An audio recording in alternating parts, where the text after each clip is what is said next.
Olá a todos, bem-vindos às Conversas a Quatro Piscas, um conjunto de conversas sobre carros, motores e afins que vamos ter com uma série de convidados especiais. E hoje temos um convidado muitíssimo especial que começou na Correio de Manhã Rádio com 19 anos. Em 93 entrou na Comercial, onde depois teve um trajeto fazendo vários projetos e onde começou um programa que é icónico hoje em dia. Em 96 começou no Programa da Manhã. É uma das vozes mais conhecidas, se não a mais conhecida, da rádio, o Senhor Rádio, Pedro Ribeiro. Pedro, bem-vindo. Obrigado. E obrigado. É um gosto estar aqui. E a questão é, qual era o sonho com 19 anos da rádio? Na verdade, eu tinha sonho mais cedo. Eu queria fazer, quando me perguntavam quando era miúdo, eu queria fazer uma de duas coisas. Eu queria ser ou jogador do Benfica. Todo sentido? E faz todo sentido. Aliás, nas provas de captação penso que houve um erro, mas estou aqui. E era fazer rádio, porque a rádio, eu tenho essa conversa com os meus filhos muitas vezes, por contraste àquilo que acontece hoje. A rádio esteve sempre na minha vida. Eu era miúdo e ia para o colégio ouvir o Despertar de António Sala e Olga Cardoso.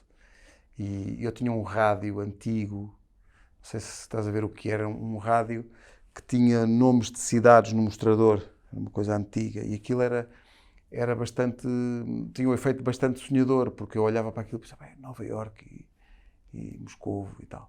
E aquilo fazia-me sonhar de alguma maneira, e portanto o rádio era um passaporte para isso. E eu lembro que era miúdo e gravava para um gravador de cassetes, relatos de futebol que fazia, programas em que eu anunciava as músicas e cantava, e portanto a rádio sempre esteve lá. Foi uma coisa que eu sempre quis fazer. Quando tive a oportunidade de fazer um estágio no Correio da Manhã Rádio, para fazer noticiários de madrugada, tinha 18 anos, quando isso aconteceu, parecia que estava destinado, que eu ia para a rádio porque parecia uma coisa natural. Era aquilo. Não é?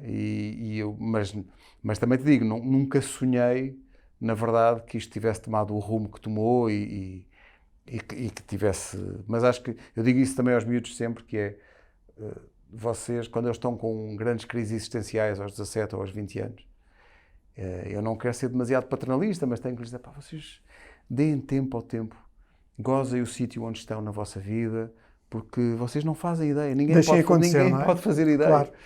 E portanto, eu não podia fazer ideia nenhuma. Eu fui para a rádio porque não entrei para a faculdade. Na verdade foi isso. Eu candidatei-me a comunicação social no ISCSP na Nova e nesse ano entraram 44. E eu fui lá ver e na Nova eu era 800 e tal. Portanto, muitos tinham que mudar de ideia ou dar-lhes uma doença má para eu poder entrar. E portanto eu cheguei a casa e fiz numa máquina de escrever que ele tinha lá, que era da minha mãe, o meu currículo, que basicamente era metade de uma folha A4 com a morada, e mandei para duas rádios que eu via na altura. Tive sorte também porque estávamos na explosão das rádios piratas em Lisboa. E eu mandei para a TSF, que estava a começar, e mandei para o Correio da Manhã Rádio. A TSF teve a acutilância de não me chamar, mas o Correio da Manhã Rádio cometeu o erro de me chamar e eu fui. E fui fazer esses noticiários de madrugada, tinha carteira de jornalista, e foi por aí que eu comecei. Os sonhos que eu tinha, eu só queria... A minha avó, que já cá não está, vó Dulce, disse-me desde muito miúdo, que eu ainda ia dar na rádio, a expressão dar na rádio. Dar na rádio. Era tudo o que eu queria, eu só queria dar na rádio. E aparentemente deu. E o resto é história. Sim. Portanto, obrigado, lugar 843 da faculdade. Exato. Muito bem. Foi bom. Muito bem. Pedro, nós vamos começar fazendo um jogo. Okay? Nós, no Pisca, temos algo que é Descobre o Carro Ideal. Que consiste num conjunto de 4 perguntas muito fáceis. E eu, no fim, levo o carro, de facto? Não, mas vamos descobrir qual é o perfil de condutor e, através do perfil de condutor, quais são os carros adequados a esse perfil de condutor. Está bem, antes de jogar, deixa-me dizer-te que em relação ao perfil de condutor, só para teres uma noção do menino que tens à frente. Vamos embora. Eu agora, um dia destes, sei vários, vou ter que ir a uma formação da Prevenção Rodoviária Portuguesa, por forma a não ficar sem carta. Muito bem. São 4 noites, umas 4 horas de cada vez, sobre velocidade. Mas é porque... Não que andes rápido, mas pronto. Não, mas não é isso. Mas estás a ver, mas não é isso. Repara, estás a ver a Marechal Gomes da Costa. A Marechal Gomes da Costa, em Lisboa, na sua forma, aquilo é quase uma autoestrada. De facto. Aquilo tem 3 faixas para cada lado, não tem passadeiras, mas 50 a hora. Ora, se isso não é caça à multa, não sei o que será. E é por aí, portanto, eu não ando a 200. O meu problema é ser apanhado dentro da cidade a 60 ou a 70, que me parece criminoso. E, portanto, para evitar ficar sem carta, já tens aí o meu perfil de... Não sei se é preciso fazer o jogo ainda, mas... Sim, sim, é adequado, porque vamos ver que perfil de condutor e depois, então, qual o carro ideal. Vamos a isso. Vamos a isto? Vamos embora. Quem quiser fazer, se estiverem num PC, no site do piscapisca.pt, tem já o botão de descobre o carro ideal. Eu vou fazer no telemóvel, vamos fazer aqui ao vivo, ok? Como o pisca tem sempre que virar para a esquerda ou para a direita, no jogo vocês vão ter um cursor que tem que sempre escolher o lado, ou esquerdo ou direito. Portanto, uma pergunta corresponde a um lado, outra pergunta corresponde ao outro. Ok. Vamos a isto. Pedro, procuras um carro porque precisas para o teu dia-a-dia ou gostas imenso de conduzir? É as duas coisas. Na verdade, temos que esquerda ou direita. Mas então, se tiver que escolher, escolho o prazer da condução. Prazer da condução. Muito bem. Que costumas utilizar para fazer poucos quilómetros por dia ou país de les a les? País de les a les. País de les a les. Muito bem. Eu gosto de conduzir. As duas primeiras estão feitas. Quando andas de carro, quase sempre sozinho ou um lugar a mais dava jeito? Mas acho que esta pergunta para ti não se aplica porque o 9 lugares dava jeito, não é verdade? Sim, exato. Tenho a família muito grande, mas eu gosto de fazer grandes viagens sozinho. Ok, então aqui vamos para quase sempre sozinho. E ainda por cima, não levas quase nada contigo ou sempre com a tralha às costas? Não levo pouca coisa. Muito bem. Então, fazendo aqui o nosso algoritmo científico, vamos encontrar o perfil, e o perfil diz eu acho, aliás, se faz todo o sentido, que é o aficionado da biela. Que é o quê? Vamos descrever. Conhece o carro pelo parafuso e a ti ninguém te engana. Adoras carros, gostas de guiar, lá está. Um V8 é uma solução ideal e, atenção, inclusive sei o que é uma vareta de óleo. O resultado desse teste é bastante otimista. Porque, na realidade, eu adoro carros, mas, sei lá, quando vejo na televisão um programa ou quando pego uma revista e me vêm a falar do binário e do não sei, isso para mim é grego, eu não faço ideia nenhuma. Muito bem. Eu não percebo nada de mecânica e acho graça, sei lá. Às vezes convidam-me para ir para experimentar um carro. Às vezes já aconteceu mesmo em circuito. E eu já levei com palestras sobre o combustível e lá está, as porcas do não sei quê. Eu é dar à chave e não tenho nada, coisa da mecânica, não percebo nada disso. Lembro-me uma vez que me convidaram para ir ensaiar um carro de rally. Fui com um piloto chamado Adrosílio Lopes, não se chamava. E fomos aqui para a Serra de Sintra. E para já impressionou-me que ele junta penhascos a abrir no carro. E ele ia a falar comigo como nós estamos aqui a falar. Claro. Então a rádio e tal. Mas olha para a frente, mas olha, eu não desejo falecer hoje. E ele com uma descontração e pelo meio foi-me falando de coisas técnicas e eu pensei, olha, zero. Não sei, para mim é dar à chave e andar. Mas isso é muito otimista, a coisa de saber...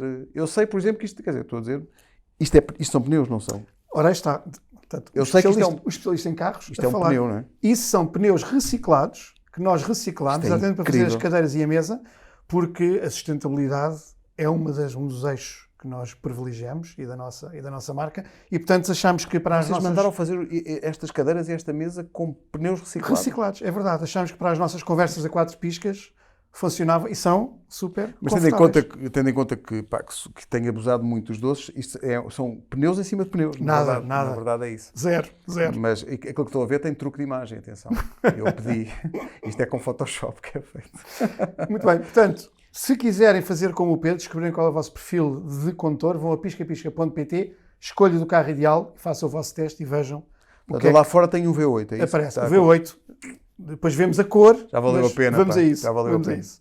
E se calhar começando por aí, Pedro, qual foi o primeiro carro? Uma história engraçada que tenhas com o primeiro carro? Isso tenho todo o gosto em contar. Portanto, eu tirei a carta quando fazia noticiários no CMR, tirei a carta e depois precisei de comprar um carro, é um grande grau de independência na tua vida quando compras um carro. E toda a gente sabe também que é preciso mesmo para namorar e tudo. E portanto, eu comprei um carro...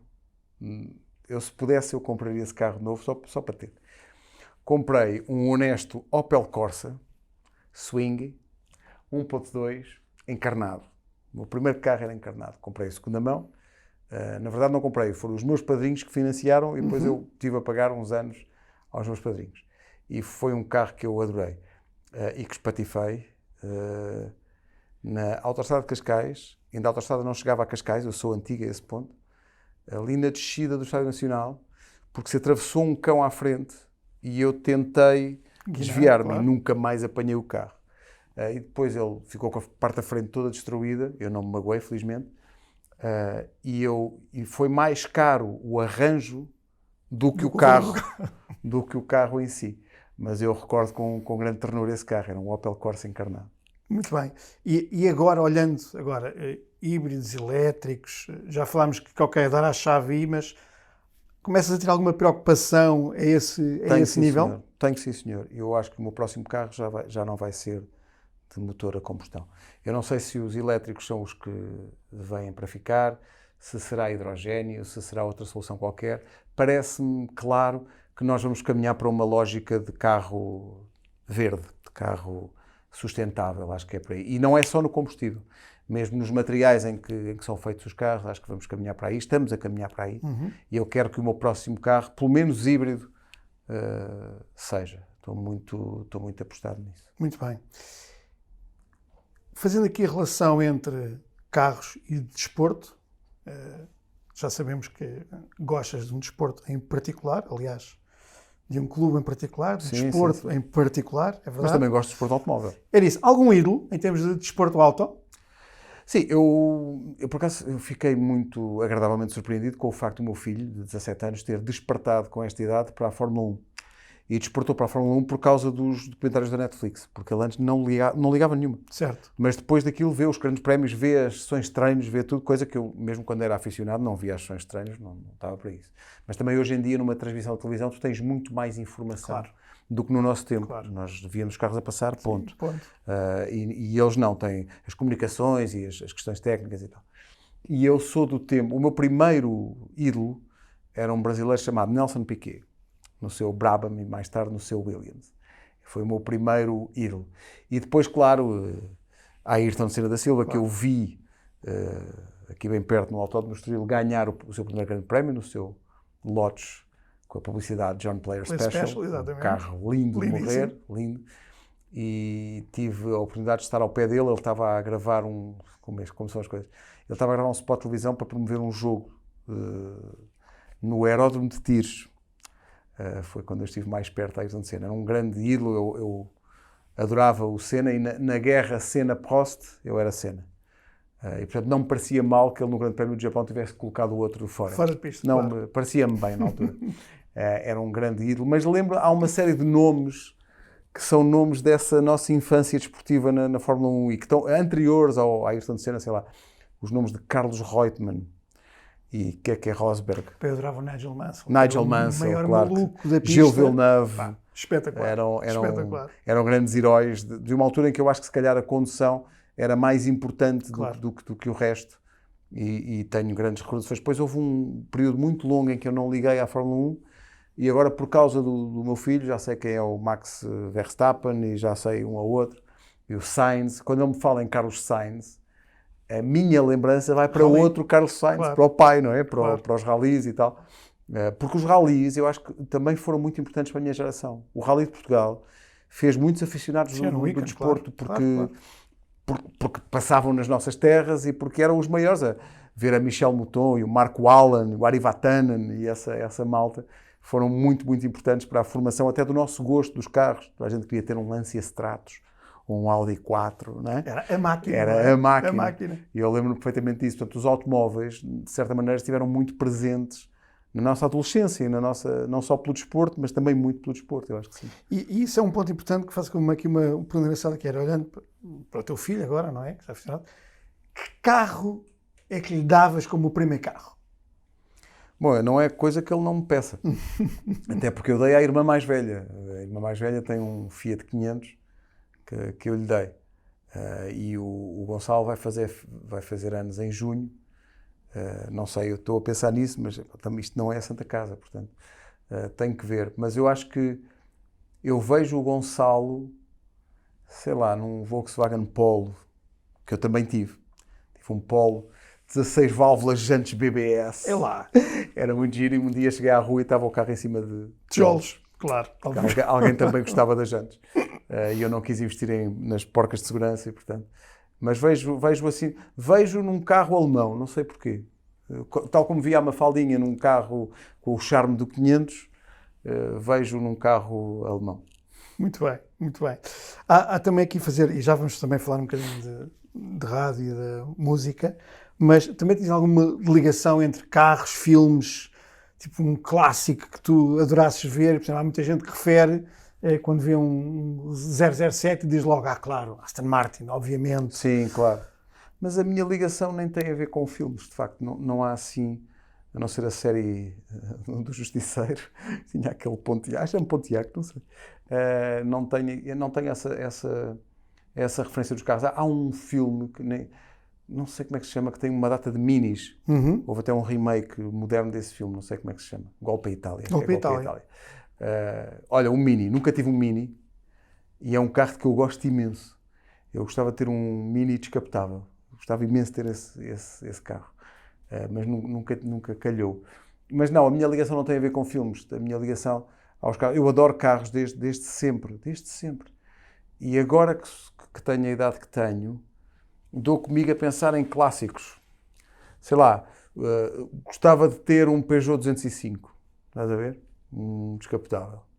Gostava de ir buscar carros que foram muito icónicos, sei lá, um Renault 5. Havia muito... eu acho que mais do que agora, os carros, havia menos modelos do que agora. Sim, claro, obviamente. Agora vulgariza-se mais, mas na altura não. Sei lá, eu gostava de ter uma... Até hoje não sei qual é o modelo, tu deves saber. Mas a Pão de Forma Volkswagen. Sim. Qual é o nome do modelo? Não se chama Pão de Forma, com certeza. Não, aliás, toda a gente o conhece como Pão de Forma. Mas eu não sei como é que se chama. Mas... Inclusive a própria Volkswagen fez N anúncios onde era o Pão de Forma. Exatamente. Eu adorava ter um carro desses. E adorava ter tido uma experiência que nunca tive, que era conduzir ou um Diana ou um 2 cavalos, com dessas aqui, volante. Ou o 4L. A 4L eu também tinha aqui as mudanças no volante. Gostava de voltar não, nunca conduzi, mas o meu pai a dada altura teve não sei se te lembras, teve um Citroën GS. Uhum. Tinha aquela coisa de subir a suspensão. E era incrível. E no outro dia, no YouTube, à procura, encontrei o anúncio do GS. E pensei, isto hoje era completamente impossível. Porque o anúncio era promover um carro que se aguentava em 3 rodas. Claro. Eles tiravam-lhe uma roda. Segurança rodoviária, qual o quê, não é? Isto hoje em dia era impensável. Claro. Mas, de facto, eram outros tempos. Tal como dizer aos miúdos hoje que os carros ou não tinham cinto de segurança, ou ter um cinto de segurança era... Não havia cá airbags, nem sistemas de segurança ativa ou passiva. Não, aquilo era tudo... Era chapa. Eu lembro-me que, de facto, nesse aspecto a indústria automóvel mudou imenso. Sim, imenso. Claro. Tu andas hoje num carro desse e pensas, porque é isto? Os níveis de conforto, de segurança... Mudou. Do próprio ruído, que era poluição, numa chaleira, sim, não era? Sim, que ouvia-se tudo... Mas a verdade é que eu gostava de ter Gostava de ter a oportunidade de ter Gostava de ter um Meari, o Citroën Meari. Portanto, os clássicos. Ele é Jeep, é caminhão. Sim, voltar aos clássicos. Gostava. Mais até do que ter carros de luxo. Gostava mais de ir mais por aí. E tu agora fazendo aqui a colagem com a rádio e a música, 2 músicas que numa playlist de viagem de carro são um must. Eu tenho muitas. Sabes que o ponto de partida para eu dizer que gosto tanto de fazer viagens longas sozinho tem a ver com a música. Posso pôr a música que eu quiser e, portanto, ouvir a música em altos berros e dar grandes concertos no carro. Eu acho que é uma coisa que as pessoas fazem, que é cantar no carro. Mas sei lá, há tantas. Deixa-me ver. Há o Born to be Wild, Steppenwolf. No outro dia dei um grande concerto, infelizmente não foi registado, mas eu dei um grande concerto ali na A8,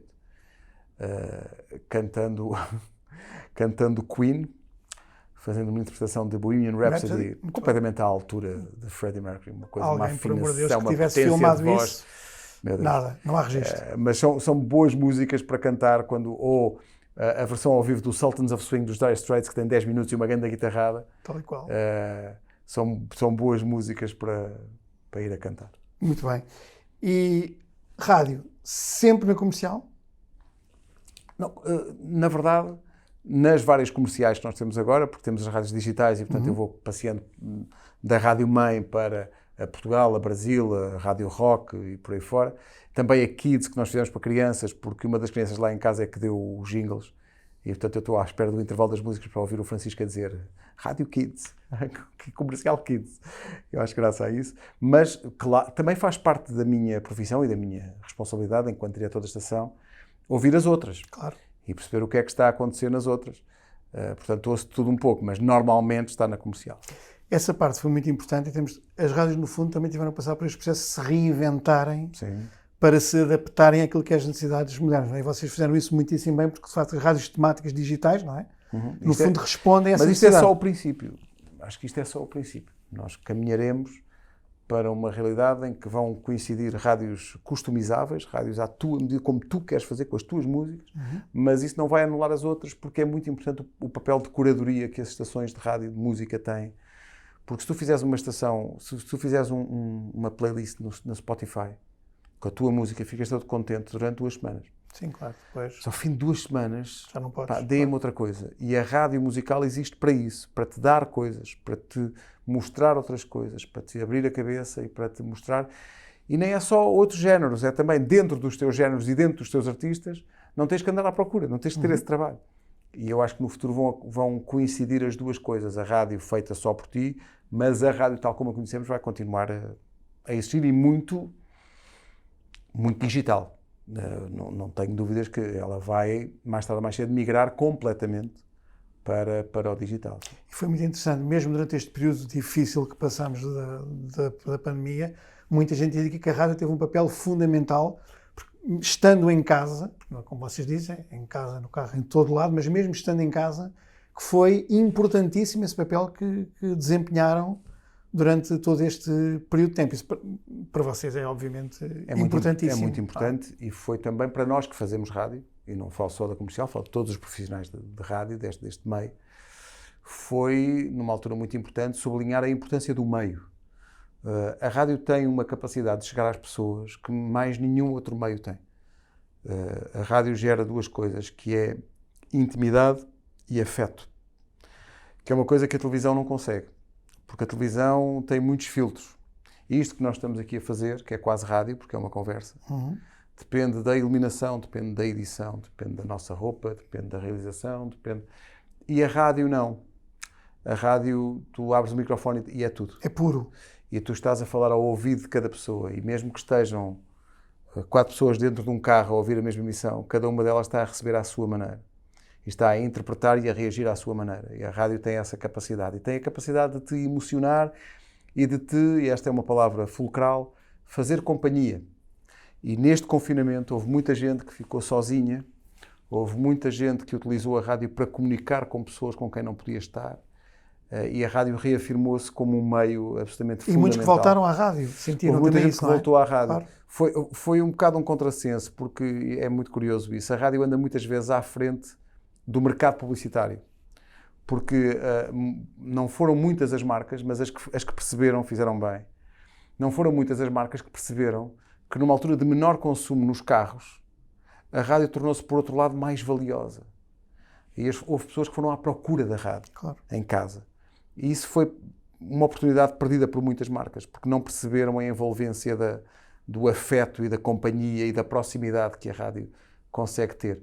E nós temos muitos exemplos, não só de pessoas que estavam longe, mas também da chamada linha da frente. Médicos, enfermeiros, técnicos de saúde, técnicos de laboratórios de análise, o pessoal que recolhe o lixo, os farmacêuticos, os condutores de transportes públicos, a malta que anda nos Ubers e nos táxis, e que estiveram sempre a trabalhar e que encontraram na rádio companhia para lhes dar alguma normalidade aos dias e para poderem desabafar e para poderem sentir que estava gente do outro lado a fazer-lhes companhia. Isso foi muito marcante para todos nós e nós falamos muitas vezes disso, que a pandemia foi péssimo e é péssimo, obviamente, a vários níveis, mas para a rádio foi uma prova de vida. Foi mesmo uma prova de vida que nos fez crescer a todos muito e a apostar ainda mais em desenvolver a rádio para o digital, para termos mais oferta, para chegarmos a mais pessoas e para fazermos mais conteúdo. Portanto, foi muito importante para nós. Viva a rádio. Viva a rádio, sim. Muito bem. Para acabar, vamos desvendar um segredo importantíssimo de Pedro Ribeiro, que ele próprio não sabe que vai desvendar. mas que é uma pergunta importantíssima, que é, Pedro, o que é que tens sempre no porta-luvas? Tenho para já papéis a mais, porque há alturas que eu penso, para não perder, vou guardar aqui umas faturas para o IVA. Depois passa-se os prazos e 2014, há um portanto. dia que abro o porta-luvas e vejo faturas de 2014. Penso, pelo menos estavam aqui. Pelo menos tenho sempre um colete refletor e tenho os documentos do carro. Há uma coisa que eu tenho sempre, por acaso. Lembrei-me agora, não tem a ver com a necessidade de declarações amigáveis, mas tenho sempre uma caneta. Eu não sei bem explicar porquê, mas tenho sempre uma caneta. Ou, se a Rita pegar no carro, tenho também isqueiros, brincos e anéis. Ou no banco de trás tenho xuxas, tenho bonecada, tenho restos de bolachas. Com certeza, claro. Um carro para quem tem filhos nunca consegue estar limpo. É uma vergonha se tenho que dar uma boleia a alguém. É uma vergonha que aquilo está sempre tudo imundo. E eu devia ter esse cuidado, porque eu tenho colegas lá na rádio que têm isso. Sei lá, de 2 em 2 semanas põe o carro a limpar. E se eu vou com eles a qualquer lado, entro no carro. E têm filhos como eu. E eu penso, que vergonha o meu carro. Eu tenho que fazer isto. Mas depois esqueço-me, sou muito preguiçoso. Acho uma seca e lavar o carro. E limpar o carro por dentro. Eu podia no jardim pegar no aspirador e ter esse cuidado. Ou não. Não tenho. Muito bem. Pedro, muito obrigado. Obrigado, eu. Um gosto ter aqui as Conversa 4 Piscas. Para perceberem que o Pedro está muito atento e conhece muito bem a nossa marca, quem pisca, pisca. Não arrisca. Não arrisca. Pedro. E façam uma coisa. Façam o pisca. O pisca vem de origem nos carros. Isto é muito giro. Se vocês repararem, o pisca vem nos carros. Já vem de origem, não é um extra. Portanto, façam o pisca. Porque ainda agora, quando cheguei aqui, tens que virar aqui, tens uma rotunda, e eu fiz pisca. E a pessoa que estava à minha frente foi alegremente. Eu fico maluco com isso. É isso, e não ligarem as luzes, quando é preciso ligar as luzes, quando não tem sensor é preciso ligar. Mas não fazer pisca é uma coisa que eu fico doente. Portanto, façam o pisca quando vão virar. Façam por vocês e pelos outros. E para não faltar nada, Pedro, temos aqui uma pequena... as chaves do V8, não é? É as chaves do V8. Vamos a isso. Do piscapisca.pt com algo que vai ser muito útil para os filhos, que é uma coluna do pisca-pisca, para poderem ouvir música bem alto. Obrigado por isso. E, portanto, vai ser uma festa. Uma festa lá em casa. Para eles ouvirem música ainda mais alto que eu. Exatamente. Sim, senhor. Exatamente. Obrigado. Tu és amigo. Já me arranjaste mais um sarilho. Mas obrigado. E obrigado. Obrigado. E nós até à próxima. Obrigado.